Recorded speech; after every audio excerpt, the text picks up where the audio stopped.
Australia has vowed to stand by Ukraine for as long as it takes, with Prime Minister Anthony Albanese repeating an offer to consider sending peacekeeping troops to Ukraine. The Prime Minister joined a call with world leaders overnight where they discussed how to protect Ukraine and increase pressure on Russia to accept a ceasefire. Our political reporter Stephanie Dalzell joins us now from Parliament House. Steph, what's the Prime Minister had to say about the meeting and what could flow from it for Australia?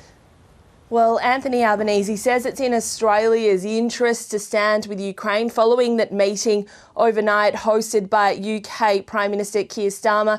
Mr Starmer urged the 25 other world leaders, including Anthony Albanese, to stand and support Ukraine and also put pressure on Russia to accept a ceasefire as part of this coalition of the willing, as it's been called. Now, just days ago, Russia warned there'd be grave consequences if Australia sent troops to the Ukraine, but Mr Albanese is standing by that offer. He says that if peace is achieved, he's open to sending peacekeeping troops to Ukraine. He called Vladimir Putin a bully in his press conference. Let's take a listen to what Mr Albanese had to say earlier.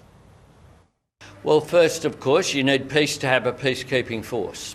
And the participants last night were all committed to peace in Ukraine. In order to achieve that, Russia must agree to a ceasefire firstly, but it must also agree to stop its aggression against Ukraine. And so it is premature to talk about that detail. But Australia has a proud record over 80 years of participating in peacekeeping missions, including in Africa, in Cyprus, in a range of countries around the world. It would be a small contribution if we chose to do so, but what we want to see is peace so that you can have peacekeeping.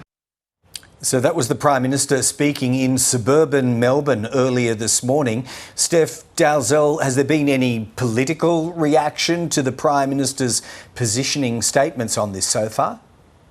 Yes, the opposition remains against sending troops to Ukraine. They've been saying that consistently and again reiterated it today, saying it's up to the Europeans to defend Europe rather than Australia. Let's take a listen to Deputy Leader Susan Lee on Sky News earlier this morning. Andrew, will always stand with Ukraine against the illegal and immoral invasion. We think, though, that when it comes to boots on the ground, this is a matter better handled by Europe.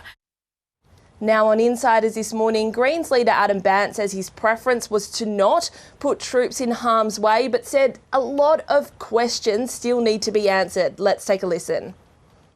Well, at the moment, there's no concrete proposal on the table. It's not clear what that would look like, and if there was one, that we'd have to look at it. Our preference is not to be putting Australian troops in harm's way. If you'd ask me now, like, should it happen right now? Well, on the basis of what we understand now, no. But let's have a look at whether there is a practical proposal that's actually going to be put. Now, it's worth noting that the UK Prime Minister Keir Starmer says at this stage any plans for a ceasefire must involve the cooperation of the United States.